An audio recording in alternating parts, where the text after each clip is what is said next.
허환구의 라디오 오늘. 여러분 안녕하십니까, 허환구입니다. 검수완박, 요즘 정치권의 가장 뜨거운 단어죠. 검찰 수사권 완전 박탈을 줄여서 이렇게 부르는데요. 바로 이 검수완박을 둘러싸고 여당과 야당, 또 여당과 검찰이 강하게 부딪히고 있습니다. 검찰은 지난 금요일 고검장 회의에 이어서 오늘 검사장 회의까지 조직적인 움직임을 이어가고 있는데요. 특히 김호수 검찰총장까지 오늘 직에 연연하지 않겠다며 배수진을 치고 총력 저지에 나서는 모습을 보였습니다. 국민의힘 권성동 신임 원내대표 역시 맹렬 비난 중인데요. 문재인 대통령을 비롯한 문재인 정권의 실권자들, 또 각종 비리 의혹을 받는 이재명 전 대선 후보와 부인의 범죄 행위를 막기 위해서 검찰 수사권을 완전히 박탈하겠다는 것 아닌가라며 강한 발언을 쏟았습니다. 내일 민주당의 의원총회가 중대 고비가 될 것으로 보입니다. 검수완박, 민주당은 과연 어떤 결정을 내리게 될까요? 4월 11일 월요일 라디오 오늘, 광고 듣고 시작합니다.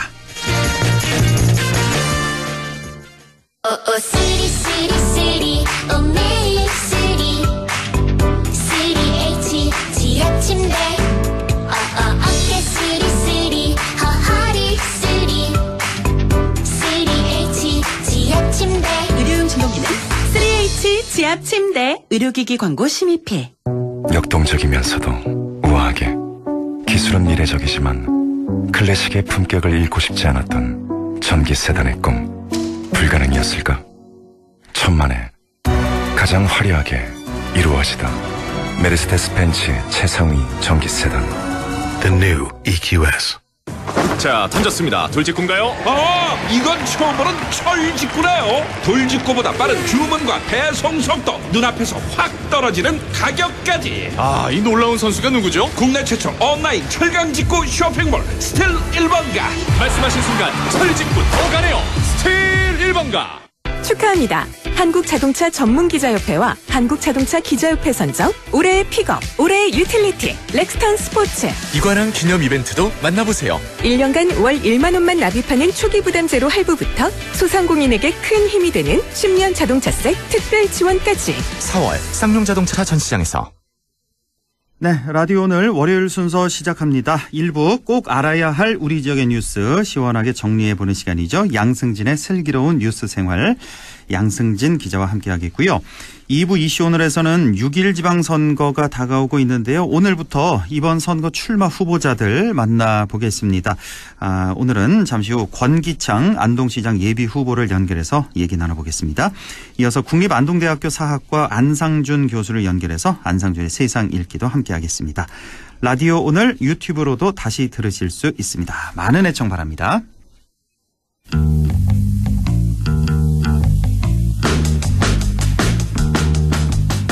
네, 양승진의 슬기로운 뉴스 생활, 슬뉴생. 오늘도 영남일보 양승진 기자와 함께하겠습니다. 양 기자님, 안녕하십니까? 예, 안녕하세요. 예, 자, 6.1 지방선거가 이제 오늘 기준으로 해서 정확히 51일 남았는데요. 이제 뭐 도심지, 사거리 등 곳곳에서 현수막도 많이 보이고 또 예비 후보 등록도 본격적으로 이루어지기 시작했습니다. 자, 아직 각 정당의 공천은 이루어지지 않았기 때문에요. 선거구별로 복수의 예비 후보 등록이 이루어진 곳도 많이 있는데요. 이런 격전지 가운데 눈길을 끄는 곳이 있습니다. 바로 도청 신도시를 끼고 있는 경북도의원 예천 제2선거구가 바로 그런데요. 오늘 이 선거구에 대해서 좀 알아볼까요? 네. 예천군 제2선거구는 말씀하신 것처럼 도청 신도시가 조성된 예천군 호명면을 포함해서 예천군 용문면, 유천면, 용북면, 개포면, 지보면, 풍령면 등 총 7개 면이 하나의 선거구로 묶여 있는 곳입니다. 예. 선거군의 이제 주민등록 인구는 작년 연말 기준으로 34,385명인데요. 예. 이곳이 주목받는 이유는 비교적으로 강한 진보 성향, 그리고 전현직 예천군의회 의장, 또 전현직 도의원 등 지역 정치에서 오랜 기간 활동해온 다수의 인물들이 도전장을 내밀었기 때문입니다. 예, 7개 면이나 하나의 선거구로 묶인 곳이군요. 예천군 제2선거구 한 3만 4천여 명의 주민등록 인구가 있는 곳인데, 자, 그러면 이번 선거에 도전장을 이미 내민 인물들 먼저 좀 소개해 주시죠. 네, 일단 어제 기준으로 예비후보 등록을 마친 인물은 총 3명인데요. 3명. 국민의힘 소속으로는 2명, 그리고 무소속으로 1명입니다. 예. 먼저 이제 국민의힘 소속으로는 제8대 경북도의원을 역임했던 윤영식 예비후보와 삼선 예천군의원과 전반기에 예천군의회 의장을 역임했던 이영식 예비후보, 그리고 무소속으로는 경북도의회 기획경제위원회 수석 전문위원 등을 지낸 강대무 예비후보 등 3명이 있습니다. 예. 현재까지는 이들 3명만 공식적으로 예비후보 등록을 한 상황입니다. 아, 그래요. 현재까지 국민의힘 네네. 소속 2명, 무소속 1명, 국민의힘의 이제 윤영식 후보, 이형식 후보, 무소속의 강대무 후보 이렇게 3명이 현재는 예비후보 등록을 마친 상태. 자, 그렇다면 앞으로 또 하마평이 도는 인물들도 있잖아요. 지금 뭐 선거 채비를 갖출 것을 보이는데, 자, 앞으로 후보 등록할 인물들 어떤 분들이 거론되고 있습니까? 네, 일단 국민의힘 주자가 상대적으로 많은 것은 사실입니다. 일단은 김은수 현 예천군 의장, 그리고 비례대표인 박미경 경북도의원도 거론되고 있고요. 또 현역인 안희영 도의원도 아직은 삼선 도전에 대한 명확한 입장을 밝히지 않았기 때문에 출마 가능성을 점쳐볼 수 있습니다. 예. 민주당에서는 비례대표인 박태춘 도의원의 출마 가능성이 높습니다. 아, 그러면 한 4명 정도 더 하마평에 오르고 있네요. 자, 그럼 다시 한번 정리를 해보자면 국민의힘, 물론 뭐 당내 경선 전이지만 현재 출마가 유력한 후보로는 전현직 도의원 3명이 있고 또 전현직 예천군 의장 각각 1명 해서 이렇게 모두 5명 있고 민주당 1명, 무소속 1명, 총 7명 이렇게 자 출마를 선언했거나 또 하마평에 올라와 있는 그런 상태가 되겠습니다. 자, 뭐 이분들 뭐 나름 인물적 측면이나 정당 측면에서 일단 틀은 갖췄다 이렇게 보여지는데, 그렇다면 이제 선거에 영향을 미칠 요소들은 무엇이 있을지, 자, 이곳이 왜 격전지로 주목을 받고 있는지 이런 부분들 한번 좀 살펴볼까요? 네, 일단 우선은 지금 예비 후보 등록을 했거나 그리고 출마 하마평에 있는 인물들을 놓고만 봤을 때 보수정당 공천이 곧 당선이라는 지역의 일반적인 정서가 이곳에서도 통용되는 것처럼 보여지기는 사실입니다. 예. 그런데 이제 지난 선거를 살펴보면 도청 신도시는 비교적 이제 진보적인 성향이 강했다. 이런 변수를 먼저 이야기해야 할 것 같은데요. 예. 평균 연령이 이제 35.8세인 도청 신도시는 지난 대선에서는 당시 더불어민주당 이재명 후보가 호명면에서만 이제 득표율을 36.7%를 기록을 했고요. 예. 또 이제 현역인 안희영 도의원의 경우에는 2018년 지방선거에서 무소속으로 출마를 해서 당시 이제 국민의힘의 전신이었던 자유한국당의 후보를 꺾고 당선된 전례도 있습니다. 아, 그렇습니까? 예. 네, 그러니까 이제 쉽게 이야기를 하자면 젊은 연령층이 많은 도청 신도시는 비교적 이제 진보 성향이 강하다. 이 점이 이제 선거의 첫 번째 변수라고 할 수 있겠습니다. 그렇군요. 아, 지금 현역인 안희영 도의원이 지난번 2018년 지방선거에서 무소속으로 나와서 국민의힘 후보를 꺾었었군요. 네네. 아, 그렇군요. 예. 이쪽은 아무래도 이제 호명면 그 도청 신도시 있다 보니까 이제 젊은 연령층이 많은, 그렇죠. 비교적 이제 진보 성향이 강한 그런 곳이다라는 게 이제 특징이 되겠고, 또 다른 변수는 어떤 점이 있을까요? 여보세요? 양 기자님? 예, 선거구의 인구 구조를 들 수가 있는데, 예. 지난 연말 기준으로 7개 면이 포함되어 있는 경북도의원의 이제 예천 제2선거구의 인구가 34,300여 명인데, 예. 이 중에서 신도시가 포함된 호명면의 인구는 19,900여 명으로. 2만 명이네요. 네, 예. 나머지 다른 6개 면의 인구 14,000명을 합친 것보다 한 5,500명 정도가 많습니다. 예. 그러니까 아직 지방선거 유권자 명부가 확정되지 않은 상황이지만 결국은 신도시 민심이 곧 당선으로 이어갈 수 있다. 예. 이렇게 봐도 무방하다고 이해가 되고요. 예. 또 결국은 나머지 6개 면보다 신도시의 인구도 많고 이런 것들을 고려했을 때 예. 압도적으로 호명면의 영향력이 선거구 내에서 호명면의 민심이 큰 상황이 된 셈입니다. 그렇네요. 예, 예천군 제2선거구 전체가 한 34,000여 명인데 그중에 도청 신도시가 있는 호명면이 약 2만 명 정도 된다는 거. 예, 네. 이것도 아주 특징이네요. 자, 그렇다면 신도시를 겨냥한 다양한 공약이 지금 제시되고 있다고 들었는데요. 자, 나머지 선거 구민들 나머지 6개 면이 되겠죠?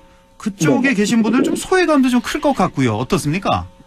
일단은 이제 예비 후보 등록을 했는 분들을 보면 예. 이분들 이제 세 분들이 모두 다 이제 선거 사무실을 신도시 내에다가 이제 중심상가 이쪽에다가 차려뒀습니다. 예. 뭐 당연한 결과인데 그런데 그렇죠. 이제 제가 한번 이분들 사무실을 지나가면서 느낀 건데 예. 신도시를 겨냥한 공약들이 당연히 신도시를 겨냥한 공약들이 있을 수밖에 없는데 그렇죠. 상대적으로 하향된 부분들이 많이 있었습니다. 아, 그래요? 예. 네, 결국은 뭐 우선 본공천에 낙점만 되고 보자 아니면 뭐 당선만 되고 보자 이렇게 느껴지는 부분도 있었는데 예. 뭐 구체적으로 이제 어떤 후보라고는 언급은 하지는 않겠지만 뭐 신도시 인구 10만 명을 공약으로 하신 분도 계시더라고요. 그런데 예. 지금 이제 신도시가 조성이 된 지가 한 6년 정도 지났는데 예. 지금 인구가 2만 5천 명 수준입니다. 아, 지금요? 지금 2만 네. 5천 명 정도. 그리고 예. 또 예천 인구가 지금 지난 연말부터 계속 소폭으로 감소하는 추세에 있는데요. 그런데 이제 4년 만에 그러니까 도의원 임기가 4년인데 4년 예. 만에 7만 5천 명을 채우겠다. 예. 이거는 실현 가능한 공약인지 상당히 의심이 들게 하는 부분이고요. 예. 또 어떤 분은 또 KTX의 경북도청 공유를 제시한 분도 있어요. 근데 이제 구체적으로 어떤 노선을 드리겠다 이런 설명이 없는 건 당연하고. 아, KTX 그 도청 신도시 들렀다 가게 하겠다. 네네네. 경유하겠다. 예. 네. 그러니까 이게 모든 공약이 신도시에 집중이 되다 보니까 선거구 내의 나머지 주민들을 위한 공약은 뭐 그저 농업소득 확대 등 이제 일반적인 수준에 불과하다. 이런 상황이라고 볼 수 있습니다. 그렇군요. 뭐 공약, 뭐 이름은 안 밝히셨지만 뭐 공약을 네네. 말씀해 주셨는데 뭐 한편으론 이해가 안 가는 것도 아니지만 실현 그렇죠. 가능성이 좀 많이 떨어지는 그런 공약들이네요, 사실. 예. 뭐 네네. 본인이 도의원이 된다고 해서 현재 2만 5천 명인 인구가 임기 4년 내에 10만 명이 달성된다. 이걸 믿을 사람은 아마 거의 없을 것 같은데. 그렇죠. 일단 그렇습니다. 예. 자, 이 다양한 후보자들이 등장한 만큼 자, 이 유권자들 또 현명한 판단, 선택이 필요할 것 같습니다. 자, 첫 번째 소식 봤고요. 다음 소식은 영주 도심의 하천에서 원인을 알 수 없는 악취로 인해 주민들이 큰 불편을 겪고 있다는 소식 준비하셨네요. 네, 그 영주시 효천동에 위치한 소하천인 원당천에서 최근에 뭐 심각한 악취와 관련한 민원 제기가 잇따르고 있다고 합니다. 예. 이곳은 이제 지난해 행정안전부가 주관한 안전하고 아름다운 소하천 가꾸기 공모전에서 우수 사업으로 선정된 곳이기도 한데요. 그 하천 주변을 중심으로 해서 목교, 징검다리, 산책로, 쉼터 등 시설물이 조성돼 있어서 지역 주민들에게는 여가 공간으로 각광받는 곳이기도 합니다. 예. 그런데 오래전부터 원인을 알 수 없는 악취로 주민들이 고통을 받고 있다. 그런데 또 원인조차 파악하지 못하고 있다. 이런 지적이 계속 제기되고 있습니다. 글쎄요. 이 잘 조성된 소하천에 원인을 알 수 없는 악취가 나고 있다. 뭐 악취가 상당히 심한 것 같은데 크게 봐서 한 두어 가지 생각이 좀 나네요. 뭐 공장 폐수구라든지 아니면 뭐죠? 그 가축, 폐사. 네네. 그런 악취? 뭐 둘 중에 하나 아니겠습니까, 혹시? 그 이제 원당천의 악취 사실을 알려왔던 영주 주민들은 예. 누군가 오수를 무단으로 배출하고 있는 것처럼 심각한 악취가 나고 있다 이렇게 말을 하면서 그러니까요. 오래전부터 또 악취에 시달려 왔다고 주장을 했습니다. 예.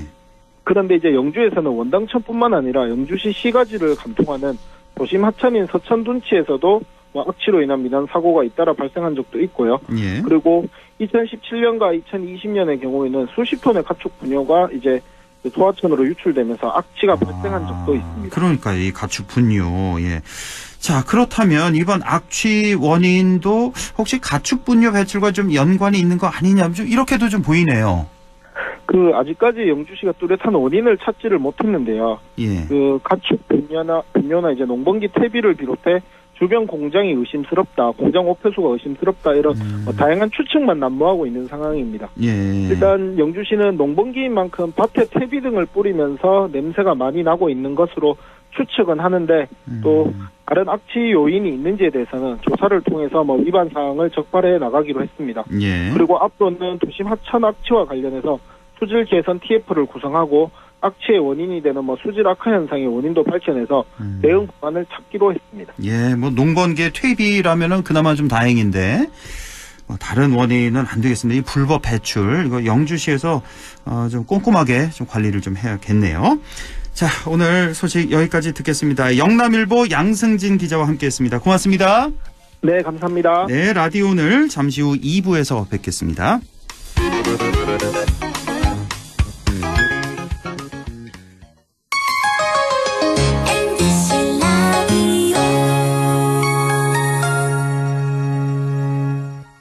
가구 살 땐 꼭 한번 가보자. 안동 명품 가구 백화점. 흑표 흑침대, 양성국 갤러리, 금성침대, 한국 가죽 소파, 장수돌 침대. 다양한 브랜드 가구를 한 곳에서 쇼핑할 수 있는 대형 가구 전시장. 안동 명품 가구 백화점. 예, 며느라. 밥 했어? 설거지 했어? 쓰레기 버렸어? 청소했어? 빨래했어? 개밥 줬어? 아들 낳았어? 딸 낳았어? 아무것도 안 하고 싶다. 이미 아무것도 안 하고 있지만 더 격렬하게 아무것도 안 하고 싶다. 지금은 그냥 라디오만 듣고 싶다. MBC 라디오. MBC 라디오. 라디오 청취자 10명 중 4명이 듣는 방송. 국가대표 라디오 MBC 라디오. 이거 마스크 끈이 끊어졌네. 어떡하지? 이거 쓰실래요? 새 건데. 감사합니다. 모르는 사이지만 서로 배려하고 유모차. 계단 위험해요. 아이고, 고맙습니다. 문화는 다르지만 서로 도움 주고 여기 착한 빵집 돈 찔러러 왔어요. 진짜요? 너무 감사해요. 방식은 다르지만 함께 응원하고 사진 보낼 땐 이걸 누르시고 찬송. 이제 알겠네. 고마워요.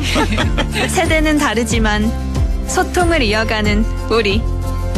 존중과 배려가 우리를 하나로 이어줍니다. 공익광고협의회. 마음을 열어줘. 다가가 나 속삭이도록. 언제나 내 생각으로 행복해야 해요.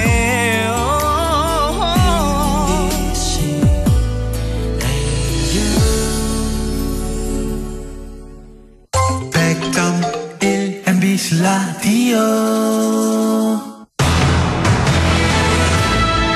네, 6시 22분 52초 지나고 있습니다. 라디오 오늘 2부 이슈 오늘 시작합니다. 자, 6.1 지방선거가 오늘로 51일 앞으로 다가왔습니다. 우리 지역의 차기 리더를 뽑는 중요한 선거인데요. 어떤 후보들이 출마했는지 미리 알아볼 필요가 있겠죠. 그래서 오늘부터 라디오 오늘에서는 이번 지방선거 출마 후보를 가나다 순으로 만나보게 될 텐데요. 오늘은 안동시장 선거에 나서는 권기창 예비 후보를 만나보겠습니다. 권기창 후보님, 안녕하십니까? 안녕하세요. 예. 자, 안동시장 선거에 이제 예비 후보 등록 마치셨는데요. 권 후보님 같은 경우는 방송도 네. 자주 하셔서 네. 많은 분들 알고 계시겠지만 그래도 우선 본인 소개를 먼저 좀 해주시겠습니까? 네. 안동시장 예비 후보 권기창입니다. 저는 기우제를 지내면은 반드시 비가 온다고 생각하는 사람입니다. 왜냐하면은 비가 올 때까지 기우제를 지내기 때문에 그래요. 그래서 어떤 일을 할 때는 최선을 다해서 노력하는 그런 근성을 가지고 있는 사람입니다. 지난 과거에 보면은 정말 불가능했다고 생각했던 경북 도청 유치에 또 일익을 담당했고, 또 대구 경북 행정 통합을 강력히 반대해서 중단시켰고, 또 우리 안동의 수건 사업인 구 36사단의 육군 사관학교 이전에 당위성을 펼쳐서 지역 수건 사업으로 자리매김하도록 했고, 또 안동 예천의 행정구역 통합의 필요성을 강조하는 등 다양한 지역 현안을 지금 제시한 상태입니다. 예. 현재는 국민의힘 국책자문위원이며 20대 대통령 선거 윤석열 선대본 서민경제특별위원장으로서 예. 공정과 상식이 통하는 대한민국을 이루고자 함께 노력을 했습니다. 예. 자, 출마를 결심하시게 된 계기, 출마의 변도 좀 듣고 싶은데요. 네.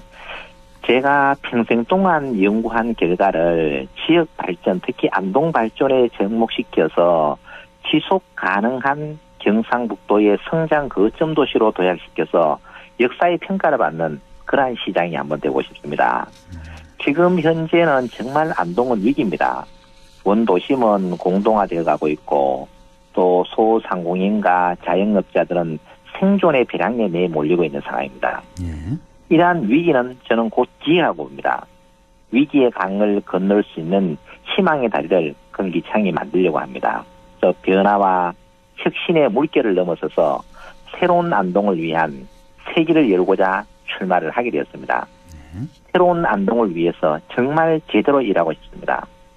시장이 되고자 하는 것은 권력이 필요한 것이 아니라 일을 하기 위한 권한이 필요한 것이기 때문입니다. 네, 권력을 위해서 출마한 게 아니다. 네네. 제대로 한번 일해보고 싶다. 그 네, 권한을 네네. 갖기 위해서 출마를 했다.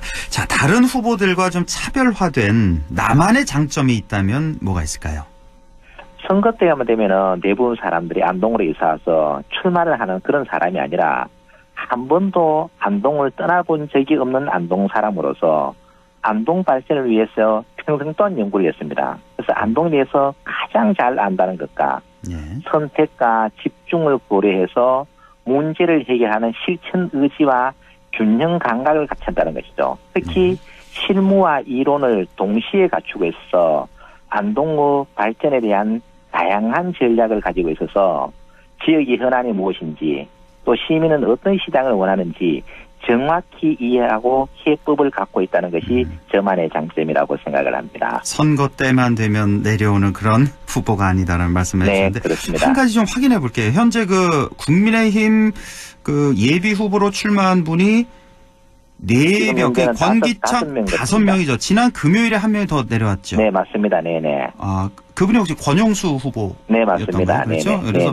네네. 다시 한번 확인해 드리겠습니다. 왜냐하면 그 마지막 날에 등록을 했기 때문에. 네, 맞습니다. 권기창, 권대수, 권영길, 권용혁, 그리고 권용수 후보 이렇게 5명이 국민의힘의 예비 후보로 등록했다는 거. 나머지 이제 정훈선 무소속으로 이제 예비 후보 등록했고 이렇게 맞습니다. 6명이 현재 자 나온 상태입니다. 자, 지금 안동시가 갖고 있는 현안 가운데 가장 큰 문제점은 무엇이라고 생각하시고 그리고 또 그 문제점을 어떻게 해결해 나가시겠습니까? 네. 지금 가장 어려운 것이 코로나19로 인한 소상공인과 자영업자의 생존이 절벽으로 몰리고 있습니다. 중앙정부의 지원 정책과는 별도로 실질적인 소득 보전에 효과가 나는 임대료 지원이라든가 4대 보험 지원 또는 대출이자 지원 등 기존 정책을 한번 살펴보고 보다 폭넓고 촘촘하게 지원이 될 수 있도록 해야 되겠습니다. 두 번째로는 뭐냐면은 우리 안동뿐만 아니라 지방이 모두 겪고 있는 인구 감소로 인한 지방 소멸입니다. 그래서 인구 감소를 막고 인구를 유입시킨 정책, 즉 출산율을 증가시키고 사회적 인구를 증가시켜서 안동의 인구가 안동 예천 행정구역 통합을 통해서 인구 30만의 거점 도시로 거듭 태어나는 것이 무엇보다 중요하고요. 그다음에 중요한 것은 인구 30만이 되려면 결국은 일자리를 줘야 되거든요. 그래서 바이오라든가 백신, 대마, 물산업을 중심으로 한 국가 산업단지를 조성해서 기업을 유치하고 투자가 적극적으로 활성화돼야 됩니다. 또한 결국은 젊은이들이 많아야 되거든요. 그러면 아이디어가 있으면은 누구나 창업할 수 있는 창작 창업 동시를 만들어가지고 청년의 꿈과 도전이 실현되는 청년들로 들썩들썩하는 그러한 성장 도시를 만들어야 돼요. 또 우리에 가지고 있는 장점인 문화관광 자원이 많잖아요. 이러한 문화관광 산업이 성공하기 위해서는 역동적인 콘텐츠가 개발돼야 돼요. 정적인 콘텐츠로는 절대로 성공할 수 없습니다. 이렇게 해서 경유형 관광지에서 체류형 관광지로 전환을 해야 되고 또 특히 우리 안동은 농업이 발달돼 있잖아요. 그러나 농업은 지금 거의 소멸 상태로 정말 어려운 상황이거든요. 일손 부족 문제 또 인건비 문제 이런 것들을 해결해서 정말 농업이 경쟁력을 가질 수 있는 이러한 도시로 만들어야 됩니다. 농업이 1위가 되지 않으면 선진국으로 절대로 갈 수 없다는 이야기죠. 이와 같은 현안을 해결하기 위해서는 가장 중요한 것은 뭐냐면은 지도자의 실천 의지와 균형 감각입니다. 안동이 무엇을 필요로 하는지 고민하고 준비한 사람이 돼야 되거든요. 7월 1일 당선이 되어서 곧바로 일할 수 있는 사람이 되어야지 연습하는 사람이 되어서는 절대로 되지 않는다고 생각합니다. 예. 자, 안동시장 예비 후보 만나고 있습니다. 오늘은 권기창 후보와 얘기 나누고 있는데요. 자, 우리 권 후보님 혹시 공약 네. 크게 봐서 한 몇 가지 정도 준비하셨습니까? 네. 지금 크게 봐서 한 8가지 정도로 준비했는데요. 크게 8가지. 예. 네. 국가산업단지 조성. 예. 그리고 안동시민 수돗물 반값 공급. 구 안동역의 버스 터미널 신설. 그리고 안동댐 자연환경 보존지역 해제. 그리고 안동지역 소재 대학생 무상 등록금. 네. 그리고 공공의과대학 유치 및 대학병원 설립. 안동예천 행정구역 통합. 육군사관학 유치가 저희의 주된 공약입니다. 크게 봐서 이제 8대 공약 제시를 하셨는데 이 중에서 딱 한 가지만 좀 자세히 좀 설명해 주시죠. 시민들이 가장 이제 그 방지하는 공약 중에 하나가 안동 시민 수돗물 반값 공급입니다. 아, 그래요? 우리 안동은 안동댐과 이마댐이 있어요. 네. 이게 주민들의 인식은 피해만 보는 애물단지라는 인식이 있습니다. 이제 이것을 보물단지로 바꿔야 되죠. 그래서 안동댐과 이마댐의 물을 활용해서 낙동강 수계에 송수관을 설치하여 하류 지역의 수돗물을 안동에서 생산해서 공급해서 판매를 해야 되죠. 예. 그리고 그 수익금으로 시민들에게 1차적으로 반값 수돗물을 공급하고 궁극적으로는 무상으로 공급해야만 안동이 진정한 물산업의 전진기지로 거듭해 날 수 있죠. 예. 이와 같은 것은 전기나 통신은 모두가 국가기관망입니다. 그러나 상수도만큼은 자치단체망으로 구성이 되어 있기 때문에 낙동강 수계만큼은 강력상수원 공급체계를 시범적으로 구축해볼 필요가 있다고 생각합니다. 예. 이것은 반드시 국책사업으로 얼마든지 가능하다고 봅니다. 낙동강 수계에 송수관을 설치해서 네, 그렇죠. 하류 지역의 수돗물을 그걸 판매한다는 말씀이시죠? 그렇죠. 예, 예. 현재는 우리가 그냥 뭐 무상 공급하고 있는 겁니까? 지금 현재는 그냥 물이 흘러가면은 대구 같은 경우에는 안동댐의 물을 가지고 상수원을 구미로 옮기느냐 마느냐 싸우고 있잖아요. 예. 정작 물은 안동물인데 예. 이렇게 그냥 일방적으로 하류로만 보내지 말고 또 구미나 대구에서 정수장을 만든다 해도 비용이 너무 많이 들어요. 오염제물이기 때문에. 안동에서 직접 수돗물을 만들어서 공급하면은 하류 지역민들에게는 안정적인 물 공급이 되는 거죠. 그럼 우리 지역은 어떻게 돼요? 어차피 물을 깨끗하게 보존해야 될 의무가 있는 거예요. 보존한 대가는 받아야 된다는 이야기죠. 이것이 바로 진정한 상하류의 상생 협력이 아닌가 이런 생각이 듭니다. 알겠습니다. 예, 이건 뭐 다음에 기회가 있으면 좀 더 자세히 좀 여쭤보겠고. 네네. 현재 안동시정을 평가를 한다면 뭐 어떻게 말씀하시겠습니까? 정말 지난 3년 동안 지속되고 있는 코로나19 극복과 시민 안전을 위해서 정말 반납 없이 노력해 주신 권영세 시장을 비롯한 1,500여 명의 공직자들께 진심으로 감사의 말씀을 드립니다. 시민에게 헌신하고 봉사하는 공직자가 없었더라면 안동의 미래가 없었을 것이다. 이러한 것들은 역사가 평가를 해주지 않나 이런 생각이 듭니다. 예. 자, 향후에 시장이 되신다면 어떤 점에 중점을 두고 시정을 이끌어 나갈 생각이신지요? 가장 중요한 것이 공무원이 행복해야 시민이 행복합니다. 공무원이 행복하지 않으면 시민이 행복할 수가 없다는 이야기죠. 그래서 일하는 공무원이 존중받는 인사 시스템을 구축해야 돼요. 그래서 공무원이 신바람 나게 일할 수 있는 근무 여건을 만들어 놓고 능력을 충분히 발휘할 수 있는 이러한 시스템이 되지 않으면 아무리 좋은 공약이나 정책이 있어도 실행이 불가능하다는 이야기죠. 특히 우리 출산율 강조를 많이 합니다. 그럼 여성 공무원에게 출산이라든가 입양 등 양육권을 보장해주고 육아휴직 기간의 근무 평점도 인정해주고 육아휴직 급여 임금 상한을 100% 보장해서 정말 우리가 아이 낳기 좋은 세상, 아이 기르기 좋은 세상을 우리 공직자부터 실천할 수 있도록 만들어줘야 되거든요. 그리고 소통과 업무 연찬 중심에 어떤 수직적이고 권위적인 조직 문화에 탈피해서 수평적이고 창의적인 조직 문화로 거듭 태어나야 된다고 생각해요. 또 그다음에는 안동의 미래 100년의 기틀을 마련하기 위해서는 산업단지를 조성해서 미래 산업을 육성해야 되거든요. 친환경 바이오라든가 안동에 가지고 있는 백신, 대마, 물산업 중심의 산업을 육성해가지고 일자리를 창출하고 글로벌 5대 백신 생산 중심지 구축으로 SK와 함께하는 기업 도시로 거듭 태어날 수 있도록 노력을 해야 된다고 생각합니다. 예. 또 그리고 안동의 심장인 원도심이 지금 쇠퇴해 가고 있잖아요. 예. 구 안동역에 버스 터미널 신설과 함께 관광타운을 조성해서 정말 도심에 많은 사람들이 모일 수 있는 허브 역할을 안동 구 기차역이 해야 된다고 보는 거죠. 예. 그리고 천리천이라든가 구 안동역, 안동댐을 관광 자원화해서 많은 사람들이 도심으로 찾아올 수 있도록, 그래서 안동역과 영남산을 연결하는 안동의 랜드마크인 안동타워를 설치해서 케이블카를 운영하고 예. 또 영남산에서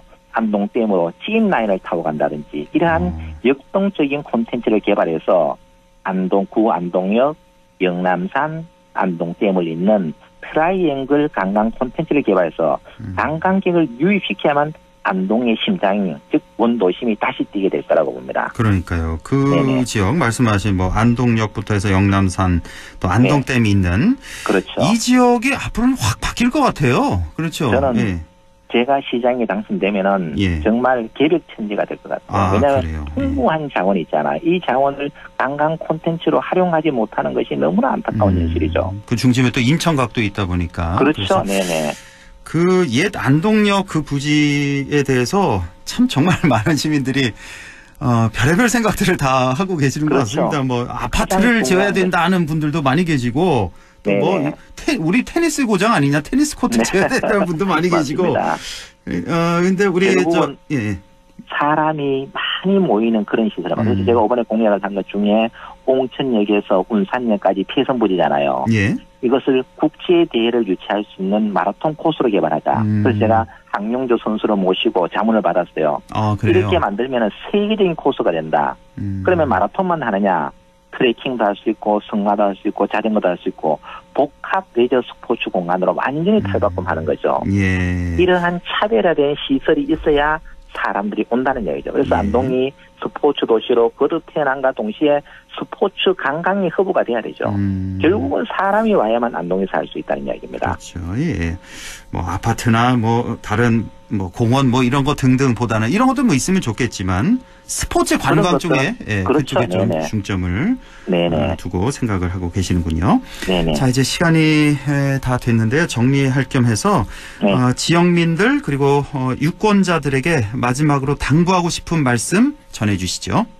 지금 안동은 위기입니다. 이 위기를 타파하기 위해서는 무엇보다 안동에 살면서 안동에 대해서 가장 잘 알고 안동에 어떠한 문제가 있는지 정확히 진단하고 안동 발전을 위해 노력한 안동 시민이 지도자로 선출이 되어야 됩니다. 안동 발전에 대한 노력이 없다가 어느 날 갑자기 시장이라는 직위 때문에 선거에 출마하고 또 선거가 끝이 나버리면은 안동을 떠난 사람은 지도자로 선택하는 일은 이제는 없어야 될 것 같습니다. 지난 4년 동안 안동 곳곳을 다니면서 안동 발전을 위한 명확하고 구체적인 공약을 제가 만든 것이 아니라 시민들이 저에게 숙제와 선물로 주셨습니다. 그래서 저 금기창을 믿고 소중한 마음을 모아주실 것을 간곡히 부탁을 드립니다. 예. 자, 권기창 후보의 그 마음이 우리 유권자들에게 전달이 됐을 겁니다.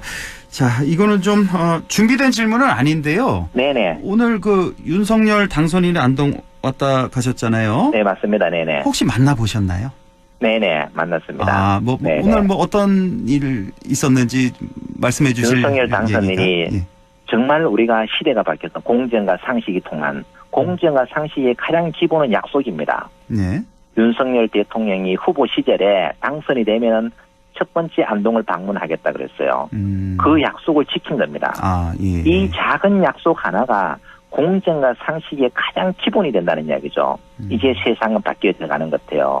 예. 기득권의 세상에서 이제는 모두가 공정한 세상으로 이렇게 바뀌어진다면은 우리 국민들은 정말 희망에 가득 찬 그러한 생활을 하지 않을까 이런 생각이 듭니다. 알겠습니다. 예, 오늘 이제 딱 51일 남았는데요. 4월 네, 11일. 맞습니다. 이 경선 후보는 언제 이게 결정이 되는 거죠? 4월 말에서 5월 사이에 예. 그 당원 그 투표하고 시민 여론조사로 결정이 될 것 같습니다. 아, 날짜가 딱 정해진 건 아니고 네, 4월 지금 말 예정된 스케줄만 정해져 있고 아주 구체적인 그렇군요. 날짜는 조금 있으면 발표가 되지 않을까 이런 생각이 이제 듭니다. 뭐 한 2주, 3주 후면은 결정이 네, 되겠네요. 그렇습니다. 예, 알겠습니다. 오늘 말씀 여기까지 듣겠습니다. 고맙습니다. 네, 감사합니다. 네, 고맙습니다. 예, 지금까지 권기창 안동시장 예비 후보였습니다.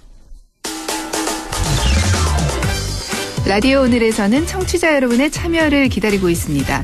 우리 지역에서 발생한 사건 사고 소식이나 함께 토론하고 싶은 내용을 안동 MBC 홈페이지 라디오 오늘 게시판에 올려주시기 바랍니다. 전화와 문자 참여도 하실 수 있습니다. 전화는 851국에 7191번, 문자는 샵 0913번으로 보내주시면 됩니다. 문자는 단문 50원, 장문 100원의 정보 이용료가 있습니다. 여러분의 많은 참여 바랍니다.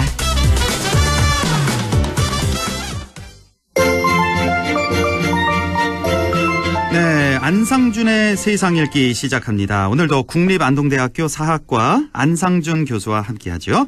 교수님 안녕하십니까? 안녕하세요. 예, 자 오늘은 어떤 얘기 준비하셨습니까? 오늘은 좀 먼 나라 얘기를 좀 해볼까 하는데요. 예, 저 프랑스에서 예. 대통령 선거를 어제 치렀습니다. 아 어제 1차 투표 네. 있었죠? 네네. 프랑스에서, 그래서 거기는 이제 선거 제도상 1차 투표에서 50%가 넘는 당선자가 나오지 않으면 결선 투표를 하게도 돼 있어서 예. 1차 투표 결과 현직 대통령인 마크롱과 이제 극우파 출신인 국민연합의 후보 르펜이라는 후보가 5년 전과 똑같이 결선 투표에서 다시 재대결을 펼치게 됐습니다. 아 그래요. 그래서 예. 이게 지금 또 한 번의 리턴 매치에서 정말 극우 정권이 탄생할 건지 만약에 극우 정권이 탄생하면은 예. 어떤 일이 벌어질지 그 예상을 오늘 한번 세상 읽기에서 해보려고요. 그렇군요.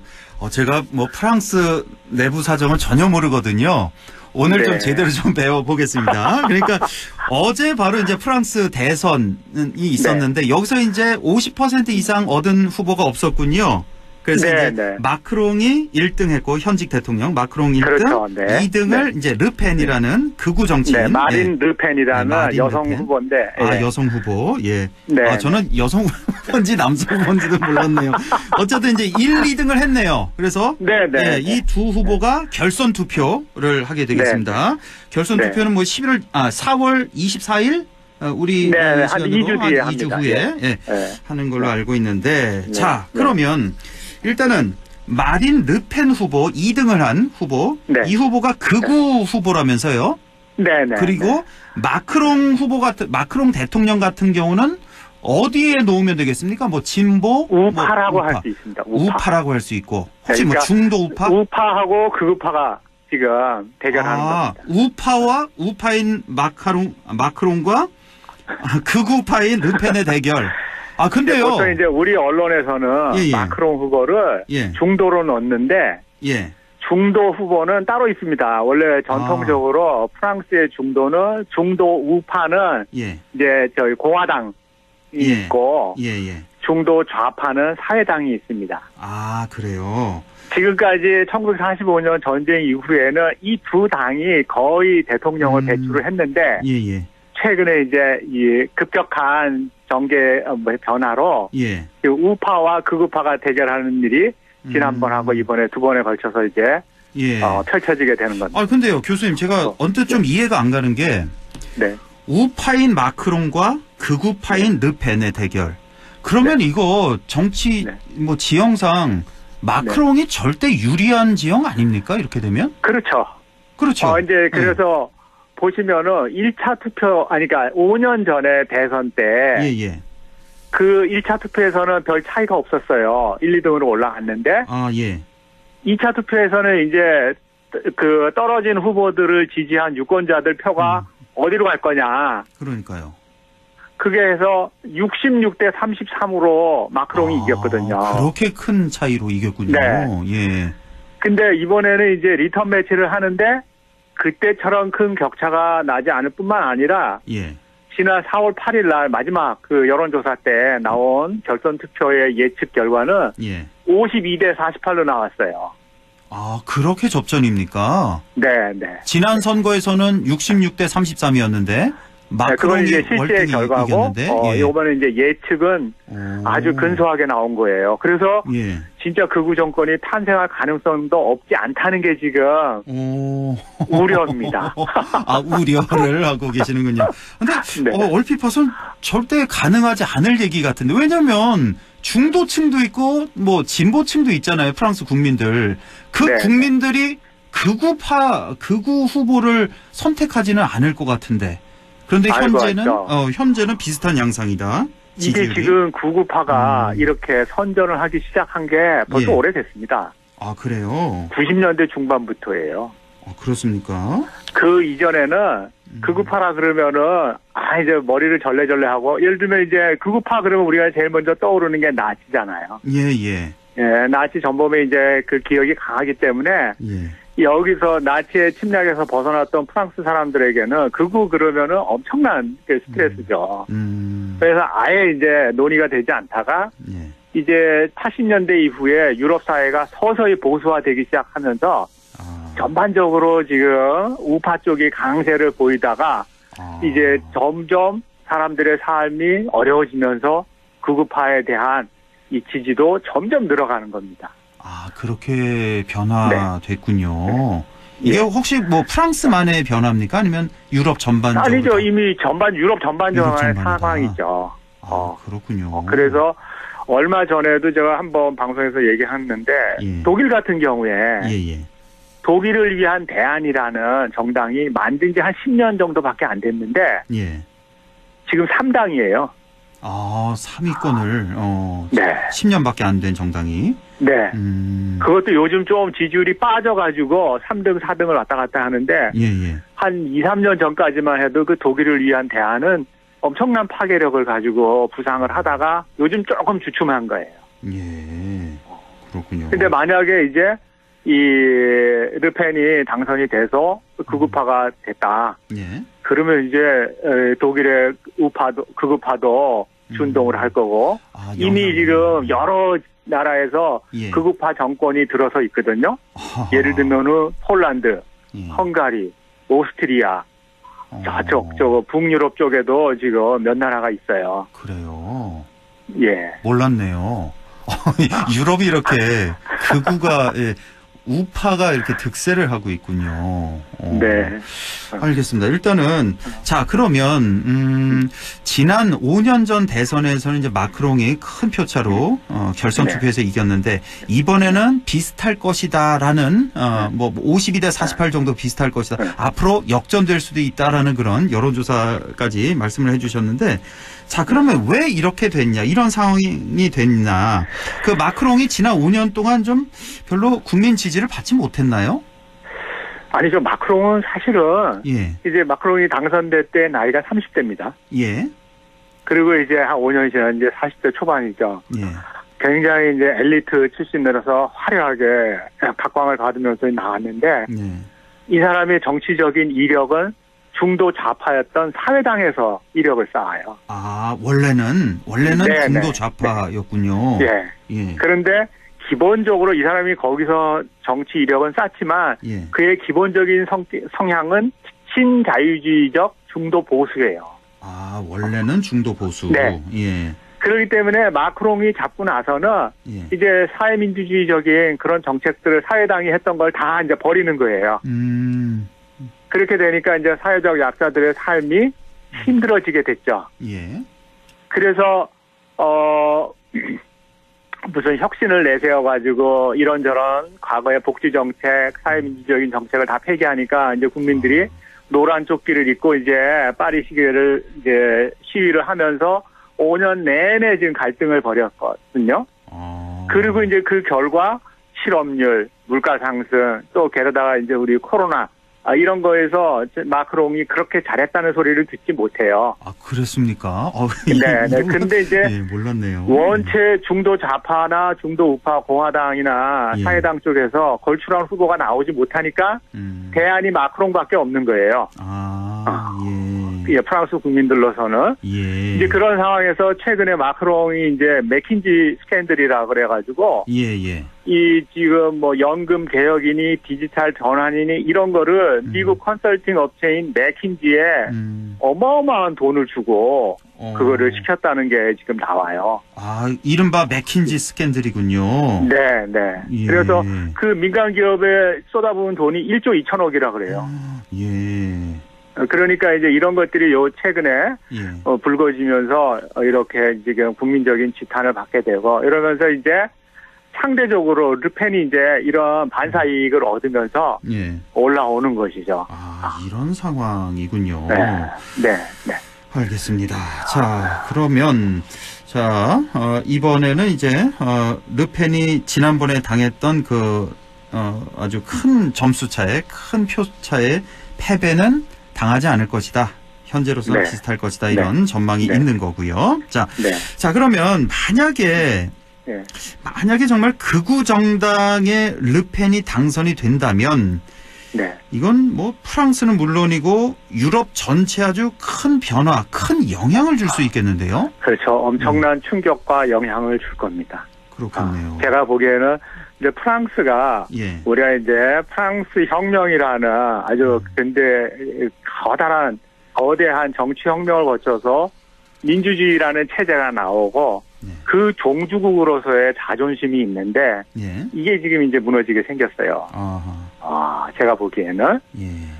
그래서 이게 이제 뿐만 아니라 이 극우 정권이 들어선다는 거는 다시 말해서 의회 정치에 대한 불신이거든요. 국민들이 이제 더 이상 그 중도니 뭐 우판이 밀어봤자 우리들한테 들어오는 거는 사실 그냥 고만고만한 피폐한 삶이지 정말 저 인간답게 살 수 있는 그런 길이 열리지는 않는다는 그런 그 뭐랄까 회의감 뭐 이런 것들이 이제 굉장히 짙게 깔리고 실제로 이게 극우 정권이 되면은 사회민주적인 그런 그 복지 정책 이런 것들이 크게 후퇴할 거고 그리고 이제 프랑스에 들어와 있는 외국인 노동자들 이민자들 이런 사람들에 대한 위협이 이제 가시적으로 드러날 겁니다.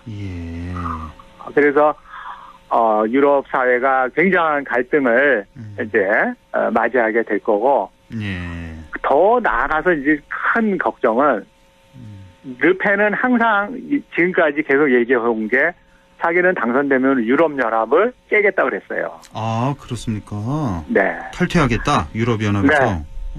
그 극우 정권이 기본적으로 내세우는 거는 신자유주의적인 자본주의 정책은 우리 서민들한테 그냥 피를 빨아가는 그런 아주 약탈의 다른 이름이라고 생각하기 때문에 극도로 이제 꺼려진 거죠.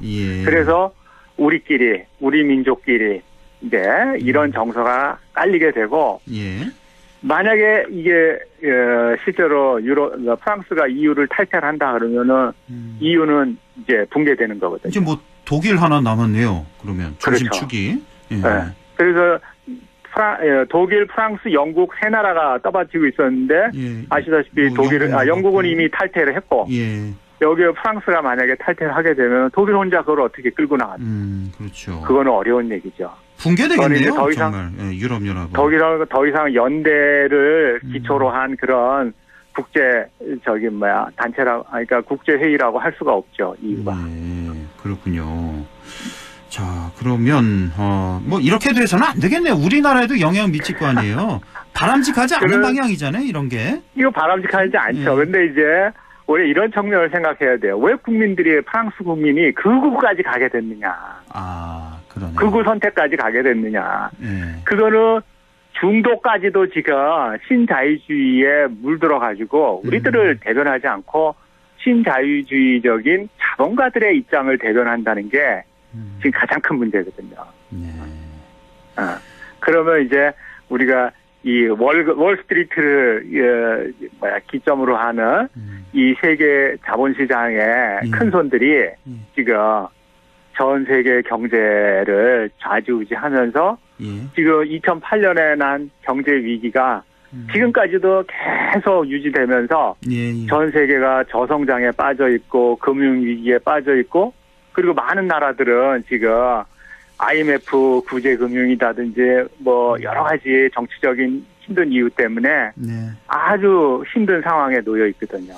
알겠습니다. 예, 교수님, 예, 시간이 다 되세요. 오늘 아주 프랑스 공부 제대로 잘 됐습니다. 교수님, 예, 말씀 잘 네. 들었습니다. 네, 안녕히 계세요. 예, 고맙습니다. 지금까지 국립안동대학교 사학과 안상준 교수였습니다.